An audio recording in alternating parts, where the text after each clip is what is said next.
Welcome. My name is Mike Sarap, and I'd like to welcome you to the ongoing practice management services video series. And today we're going to talk about the rewards and frustrations of rural surgery. And I'd like to hand the microphone to my co-presenter, Alisha Reiss, for a self-introduction. Thank you, Dr. Sarap. Like you said, my name is Alisha Reiss, and I am a general surgeon in Greenville, Ohio. Born and raised here in the same county. I went to Ohio State to medical school and then stayed in Columbus for my surgical residency training at Mount Carmel. And then upon graduation, I had the opportunity to move back home and join a three-person, now woman practice. Currently, we have two full-time general surgeons and a part-time general surgeon. And interestingly enough, we are all female in my practice now. So it has shifted from all male to all female in the 7 years I've been out in practice now. And then I'll let Dr. Sarap introduce himself. Great. Thanks, Alisha. I was born in the Ohio Valley, and I went to University of Cincinnati Medical School and then did my training at Marshall in West Virginia.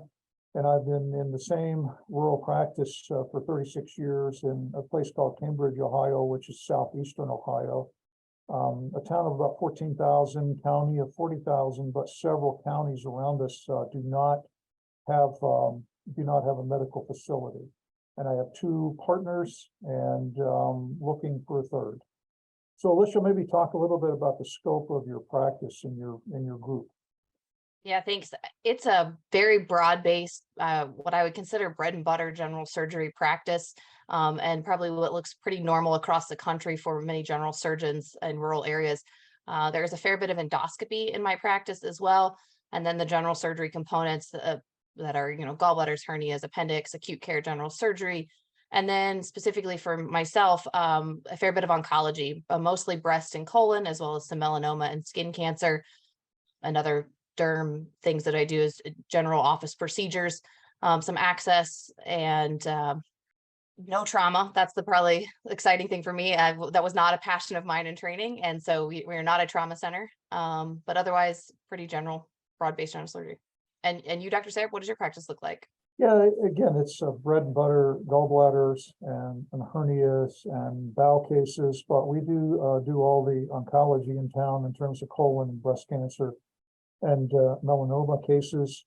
We do have a very extensive and pretty advanced endoscopy service. We do all the endoscopy for our county and several around. That includes all the routine things, but we also are doing full service ERCPs, stone removals, esophageal and biliary stents. And we have pretty extensive workup for reflux disease. We do pH and manometry, which leads us to a fair amount of foregut surgeries for anti-reflux surgery. We do some vascular surgery. Much of that has been taken away by endovascular of late. I personally still do pacemakers, and we do all the dermatology in terms of skin cancers in the community. And for several communities around, patients refer themselves. It's a kind of an old-fashioned general surgery group. So I like that kind of broad look. We still do thyroids and whatever shows up. We unfortunately are right smack in the middle of Interstate 70 and 71. And so we do still get a fair amount of trauma. We get farming accidents as well. And some of those just can't be transferred. And so we end up still doing that. So Alisha, why did you choose to practice in a small community? Thanks. That's a great question. When I finished my training, I actually was debating between staying on at my teaching institution as well or moving back home. And it was a tough decision at first, but ultimately moving back home won out. I feel like the benefits of being around family and in a small town were just what fit where I was at my life at that point. And so that was really the big push. The other part was the practice model, the opportunities that they offered me as part of a small town. I felt like I was going to be given a lot more opportunities for leadership pretty quickly on in a small setting. And so ultimately that won out. And then why do you practice in a small town? Well, it's always multiple reasons why you show up. I looked at the place because I wanted to go somewhere where I could use all my skills that I learned. It also happened to sit exactly between my hometown and Columbus, where my brother and sister were, and my folks were back home. And I joined a group where one of the guys was still doing all the C-sections in town. They were not doing any vascular, and they weren't doing any endoscopy. And so I saw it as a real opportunity to grow a practice and have a broad case list, which I really enjoy, doing something different every day. I think the lifestyle was good. I mean, I'm 6 minutes not away from my office in the hospital. I only have to go to one hospital and no outpatient centers to make a living instead of doing ER call in 3 places. And then the other thing that has really come to fruition is I really felt like I wanted to go somewhere to make a difference. In a small community, you really can with what you do and what you choose to do in your practice. Many years ago, we instituted a colon cancer screening program, education, and some free screenings, and saw a rather dramatic decrease in late-stage cancers. You just can't see that in a big city on a personal level. And so that was pretty exciting to me. And so it kind of segs into the reason why rural America needs surgeons. I mean, there's 60 million patients in rural America, and there's only 10% of general surgeons, you and I, that are caring for those individuals. And we have real value to our communities, to our patients, and to our hospitals. One general surgeon that's busy can increase the revenue in a small hospital from $1 to $2.5 million, which can be 40% of the revenue for a year. And then you look at the effects on the community, and you can have a huge boost to your community. You can support, suppose, like 26 jobs in a community with a payroll of 4.5 million. And so we're really important to our communities, and we really feel like we can make a difference. But there are challenges, and I know you have some thoughts on that, Alicia. I think every job and every position comes with challenges. I think there's a few that are unique to rural settings. For the most part, I think many rural parts of America are seeing somewhat of a brain drain, and they see aging population in those areas that may be sicker, have less access to care. So they have, more health problems and comorbidities when it comes to deciding if they're good surgical candidates. I think that's one issue we face out in rural parts. And another issue we face is whether or not, patients are appropriate to stay here. And I think that sometimes depends on how rural you are and how close you are to the next level of resources. But I know one of the big challenges we all face is we train in the ivory towers, and we train at places, and we read all these papers that talk about how you need to be at a high volume center to get quality outcomes. And every time you turn around, that's what you're reading at Journal Club is the volume cases and things like that. And I think the question is, how do we maintain quality in the rural areas, and decide which cases to keep out here? And that's not just case numbers. It can also be, do we have appropriate blood bank resources? Do we have appropriate staff? I mean, do I have a respiratory therapist available if I need to leave somebody intubated overnight? I do not have an intensivist where I practice. So I am, intensive care along with an NPP hospitalist at night. So it can be a real challenge of not just, do I have the skill set, but do I have the other resources available in my community at my hospital to support what's best for this patient? And timing wise, we all know that timing can be critical. So sometimes it's more important for us to get the patient to the OR stabilized and transfer after, or to get them out and at a definitive facility. And those are just challenges you have to learn by mentorship and talking to colleagues, because that's really not something we learn when we're training at that institution where we transfer everyone to. I think the other thing that COVID brought on was the workforce shortages that we're seeing, and from nursing and transfers and stuff in hospitals. And it really pushed us to know what our limits are and what we can and can't do at these rural facilities. So I know that's just a few of the challenges. There's many, many more, but I'll let you, Dr. Sarap, answer what you think a few other challenges are. Yeah, I'd like to chime in with the workforce. Just something simple as nursing has been huge. We have an entire floor still closed that was full and very active and busy before COVID, and now we don't have nursing, and it's across the country. But it's so much more easier to staff and find additional people in the urban settings. We just have a limited number of people. And that goes along with respiratory therapists, pharmacy techs, radiology technicians. And it actually filtered down to our own office. We are struggling mightily to find medical assistants clerical office staff, billing and coding folks, and it's a very difficult thing. The other thing during COVID is that you said you didn't have an intensivist, but you sure acted like one during COVID.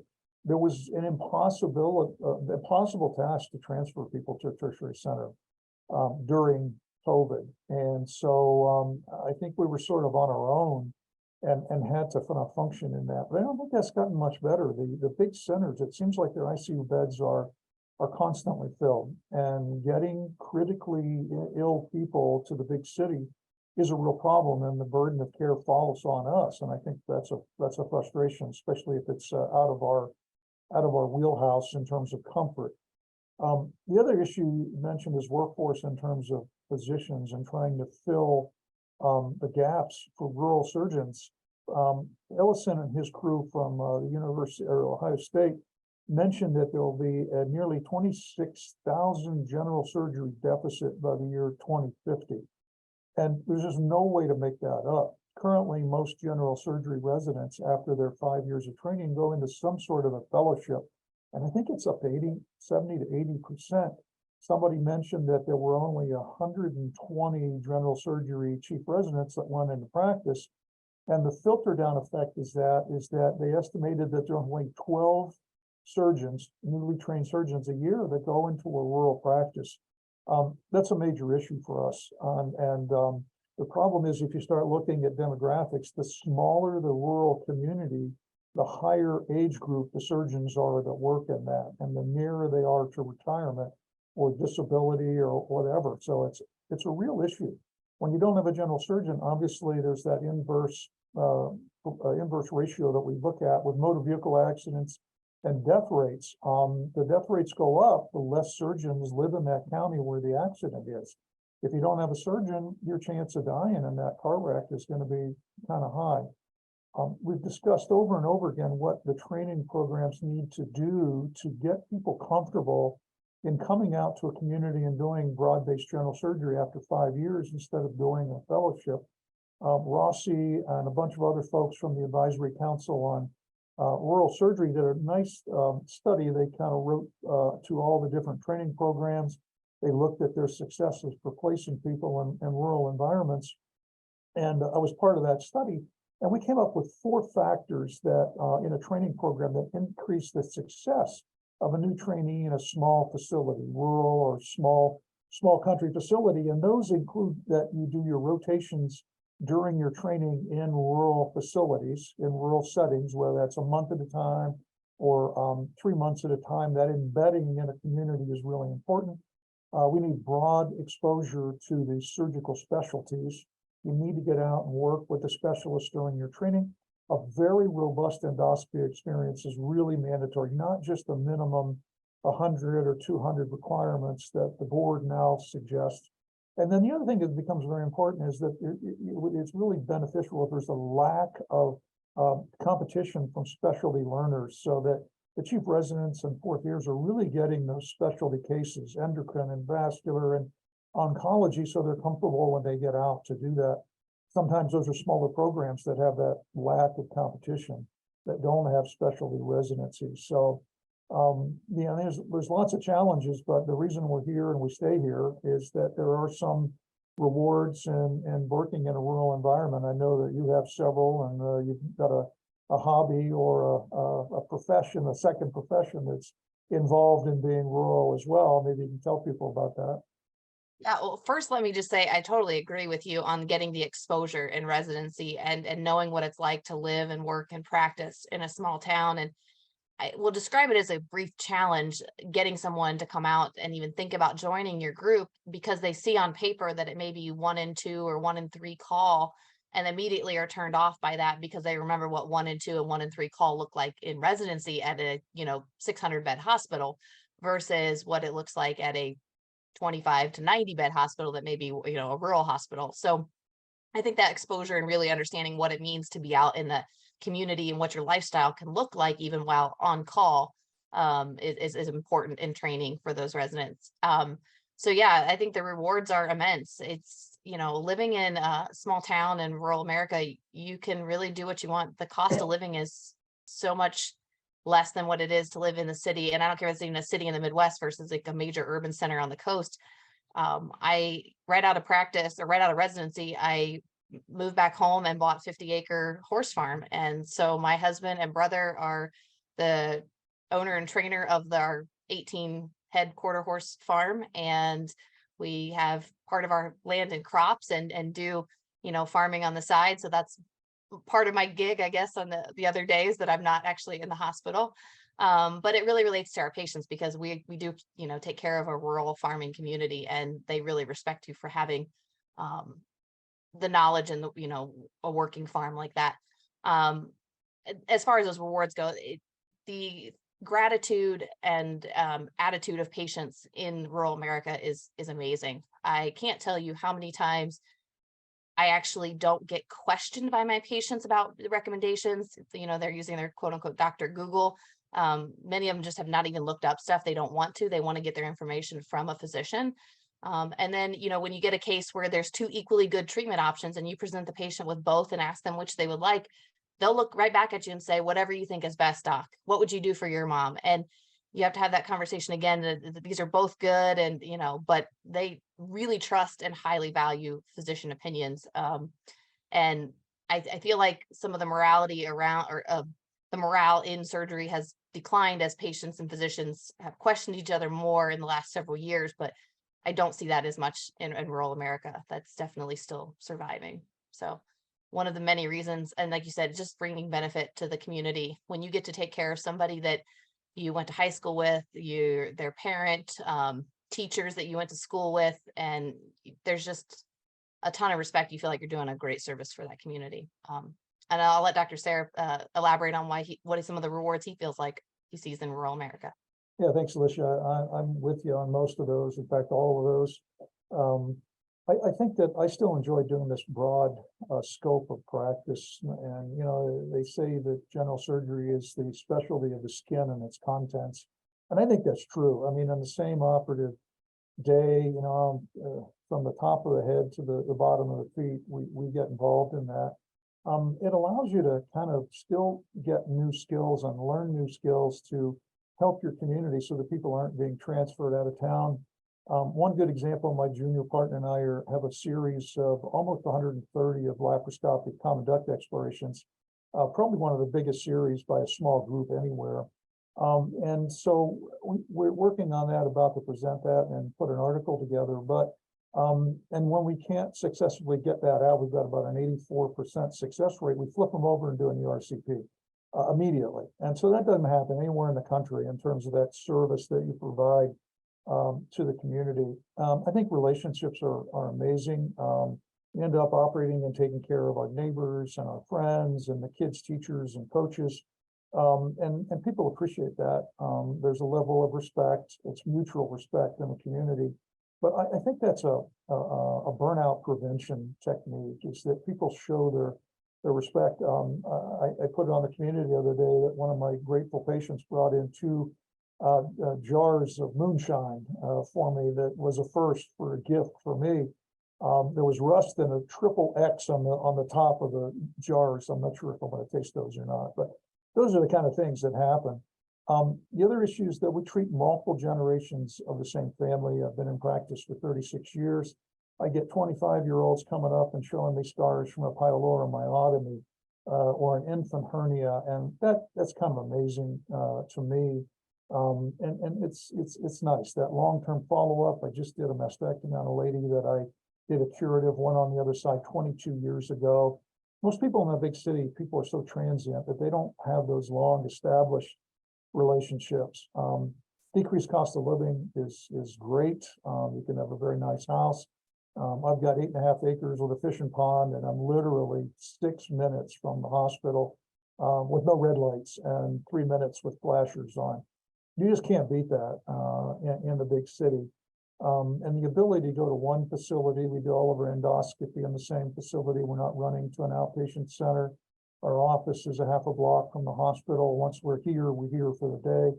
And a callback is not a big deal when you can get back in.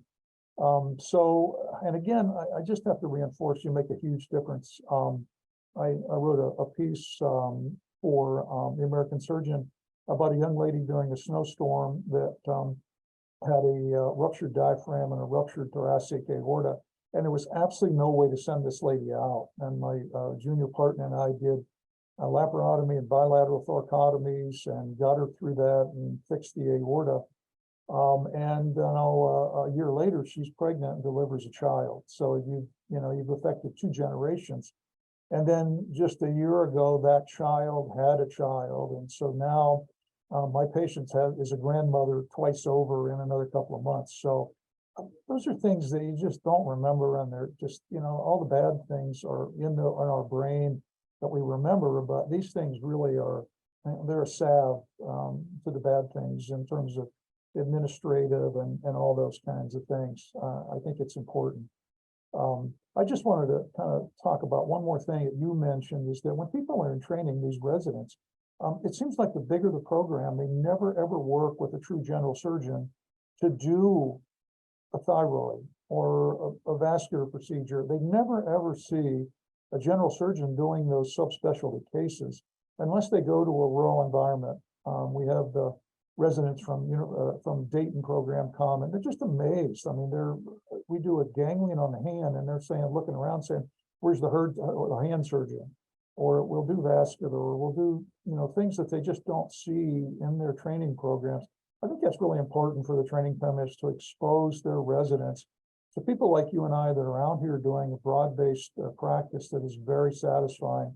And again, I think if we keep our numbers, we've been Commission on Cancer accredited for over 30 years. We have an additional accreditation with breast center accreditation. You just can't do bad work and be accredited by these facilities. And so I think that you can do quality work with lesser numbers. I'm a big believer in that.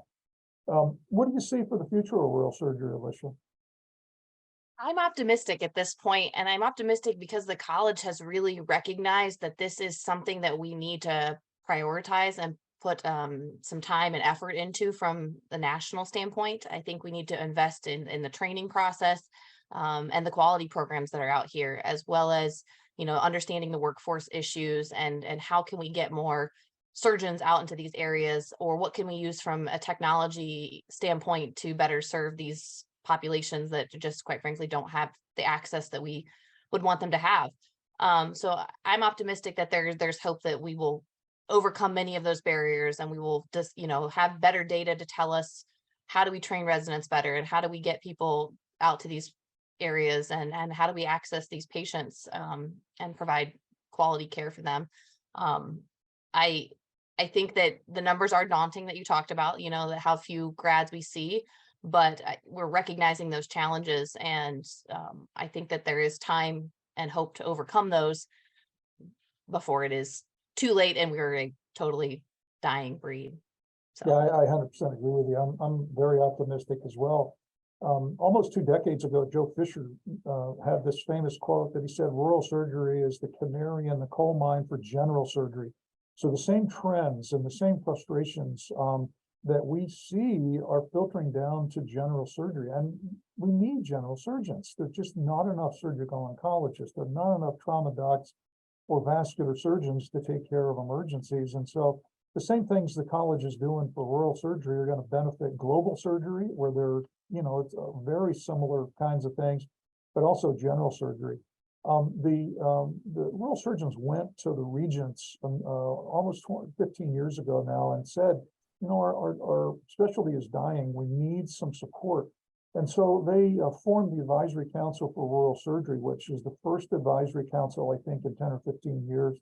And since that time, and that's like it's been maybe 10 or 15 years ago, the college has embraced rural surgeons. If you look at the clinical congress every single year, there's an incredible number of rural surgeons that are moderators and speakers on the big session panels, like, the difficult gallbladder, emergency surgery, those kinds of things. We've been involved in the planning of it and implementing the clinical congress for many, many years. I'm also encouraged by the fact that we're seeing more medical students and more young residents that are interested in rural surgery. And along with that, global surgery. I think that there are so many similarities that a rural surgery rotation will put you in good stead in an austere environment, because that's sometimes what we work under. But I am encouraged. As the chair of the Advisory Council on Rural Surgery, previously I was asked to give talks to medical students and some residency programs, and it was encouraging to hear the comments. In fact, I just got a note earlier today from a chief resident at one of the Michigan programs that I spoke at a couple of years ago, who was still interested in going into rural surgery. So that's very warm to me. The other thing that I see is that rural surgeons are taking up leadership positions in great numbers in the college. If you look at the governor's committees and the chairs of those committees, there are rural surgeons that are all through those. There are rural surgeons actually on the Regents Council now, which is the highest level of the college. And you see the secretary of the college is about as classic a rural surgeon as you can get, and Tyler Hughes, and he's going to be the upcoming second vice president. Our current president, Chris Ellison, who's one of our native Ohioans, has always been very, very supportive of rural surgery. The program at Ohio State has always been very supportive of general surgery and getting community surgeons out there. So, and I really am excited about this. My last act as the chair of the advisory council was to go and make a present to the regents again. And I kind of went and made a plea that said rural surgery is different in a lot of ways from general surgery. And I suggested, as did the advisory council, that rural surgery ought to be its own subspecialty.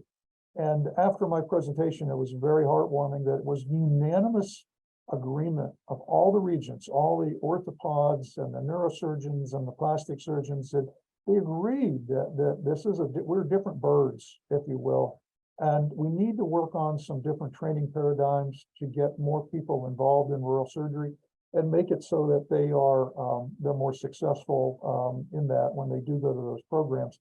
And so, you know, I think that we truly feel like we're members of the house or the family of surgery, when 20 years that was not the case. We were kind of looked at as rogues and kind of independents, and that's really changed. And so I'm really glad to see that, and I'm glad to see people like you, Alisha, that are a little different demographic in terms of age. And I do see a lot of that. We have a partner we've already hired for next July, a young female that started hanging out with me since high school, and now she's finishing her program at Gary Timmerman's place in South Dakota. So she's already got a contract signed, which I'm very happy about.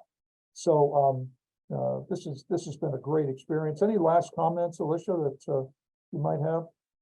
Yeah, I was just going to add that I am, happy and optimistic about this family of surgery and our current college leadership. And it is Dr. Chris Ellison is why I'm where I'm at. I 100% believe that. As a medical student under him, when I met with him for that obligatory letter that you have to apply to residency, he very much dove into my background and was, explored that with me and said, "Are you interested in going back to a rural setting?" And I said, "Yeah, I think that's definitely, on the possibilities for me."